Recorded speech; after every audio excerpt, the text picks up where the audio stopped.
I'm Warren Smith with World News Group. Ann Voskamp never expected to find her book 1,000 Gifts on the New York Times bestseller list for a solid year and counting. She describes herself as a simple farmer's wife from rural Ontario, Canada. Just plain Ann, she says, without even the decorative E at the end of her first name. But she does have a powerful personal story, which we'll hear in a minute, and she has a compelling, poetic writing style that's attracted fans all around the world. I flew to Detroit and drove 4 hours into Canada, where Ann lives with her husband and 6 children on a farm where the family raises pigs and grows corn and wheat and other crops. Behind the farmhouse is her writing cabin, built by her husband on the edge of a cornfield. We sat outside on a cool, windy day in June to talk about her book and her life on the farm. Augustine says that all of us have one goal, and that is to search for joy, to find joy. And Lewis comes back and says that we needlessly disobey by ignoring the apostolic injunction to rejoice always. So how is we as Christians, how do we do that in the midst of daily duties, the stresses of everyday life? We talk about joy. I mean, Chesterton says that the Christians have this gigantic secret of joy. But do we really know what it's like to live that, really? And 1,000 Gifts unpacks that secret. Scripture says, in his presence is fullness of joy. And how do we come into his presence? Through those gates of thanksgiving. And that's my story. 1,000 Gifts, she told me, is about the sovereignty of God, the grace of God, and choosing to focus on the gifts of God, even in the midst of a fallen world. My first memory is I was 4 years old. My 18-month-old sister was outside walking across our farmyard, and there was a delivery truck in our yard that didn't see her. And in front of my mother and I, the delivery truck ran over and crushed and killed my sister. That is my first memory.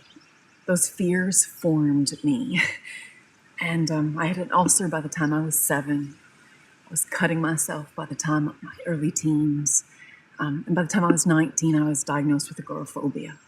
So for me, how do I find joy in the midst of a world where someone that you love can be killed right in front of you? And it began with a list. I had a friend who dared me to write out a list of 1,000 things that I loved. It was the beginning of Christmas season. You're writing out all these lists. When I started to write out, I realized, wait a second, what I'm really writing out is all of the gifts that God has given me, all of the things, the way God has loved me. Count the ways he loves me.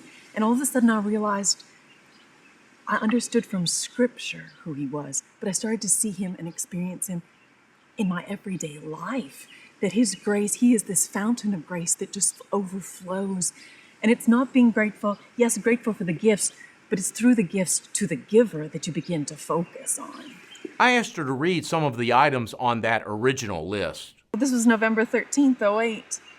I find my joy in God alone, and I'm thankful for Levi's healing finger, for God's persevering ways, for the squeak of the rocking chair, for Shalom playing with the cat up front, for Malachi reading his book with his sunglasses on, the house filling with hope, making that piano sing, my husband reading scripture after meals, books everywhere, everyone reading. You can see it's just moment by moment, leaving that out there on the counter, picking up a pen and thanking the Lord for moments that otherwise we get the pressures of life push on us, and we just get so focused on the next thing. We're missing all of God's graces in the moment. And picking up that pen, Martin Luther says, Satan hates the use of pens. And when you pick up the pen and start to write down all of the ways God is present and blessing you, it turns your eyes to him all of the time. So you can see they were just mundane things, Warren. Yeah, right. But they were mundane things that you became aware of. Aware of that it might not have been at all. Chesterton talks about that every day is a miracle. Why was I given 2? I asked Ann to tell me about some of the influences that turned her from the little girl shaped by tragedy into a wife, mother, and writer with a worldwide following. She told me that the tragedy of her sister's death made it difficult for her father in particular to believe in God. But a neighbor started a Good News Bible Club for children. It was there that Ann Voskamp became a Christian. Scripture became my guidance through those years. I ended up marrying the youngest of 9 of that family that started the Good News Bible Club. And we now attend a little Bible chapel over here with about 175 people. Homeschool our 6 kids. Open up scripture every day after every meal. You're going to eat food. My husband was raised Dutch, and Dutch tradition is you don't leave the table till you've read scripture. If you're going to eat food, you're going to eat spiritual food too. I asked Ann if the success of her book has changed her lifestyle or intimidated her about writing a second book. I guess I see it as his success, something he's done. I'm more intimidated by to sit down and write again. You're before a holy God, speaking of things of the Lord. That intimidates me. Try not to turn to the right nor to the left, just to keep my eyes on him. Books aren't formulas. There's not something that you can just grind out. They have to be lived.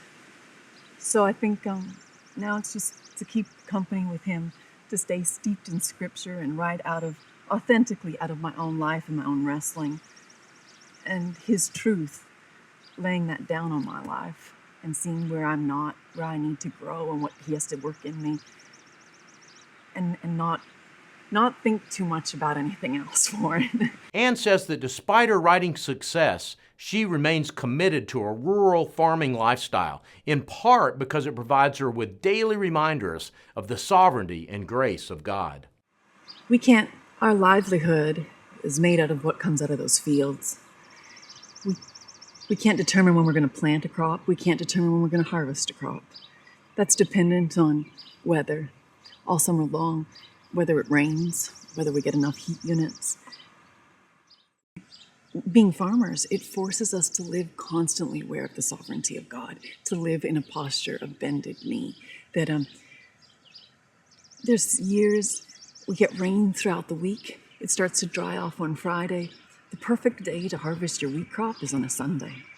But are you going to honor the Lord and keep that as a Sabbath? And we don't harvest that day. And to have that testimony in front of your children that, no, we're keeping the Sabbath day holy, even if it means we can't take our wheat crop off when we should take our wheat crop off, and the kids can hear combines going on farms around us, but we will keep the Lord first. So I think it's a privilege to be farmers and know that we are not in control at all. We have to be faithful to our part, but then it's a constant releasing, and the Lord determines the outcome. Ann Voskamp and her entire family were gracious to this pushy American, a film crew, and all of our sometimes intrusive questions. But before we left, I had to know 2 things. First, if you've read 1,000 Gifts, you know that one of the chapters described a disease that was killing whole litters of her piglets.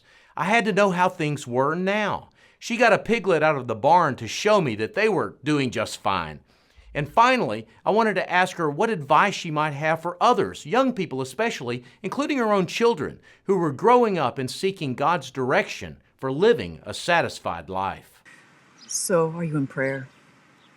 To commit your ways unto the Lord. Elizabeth Elliot talks about doing the next thing. I think we're more faithful to doing the next thing. I didn't set out to write a New York Times bestseller or impact 500,000 people with a book at all. I was faithful to laundry and kids and small things. And that when we're faithful in the little things, then God can do bigger things. And I was writing out of my life. And I think we need to be faithful to what God's called us to, where we are right now. The book is about a dare to live fully right where you are. If God can take one broken, sinful, agoraphobic, fearful woman and do this, what could he do with you if you surrender your life to him? Ann Voskamp's book continues to sit atop the New York Times bestseller list, as she is steadily, though she says not hurriedly, working on her next project. She told me that writing another book is important to her, but it's even more important to have a life that's worth writing about. Reporting for World News Group's New Christian Voices series, I'm Warren Smith.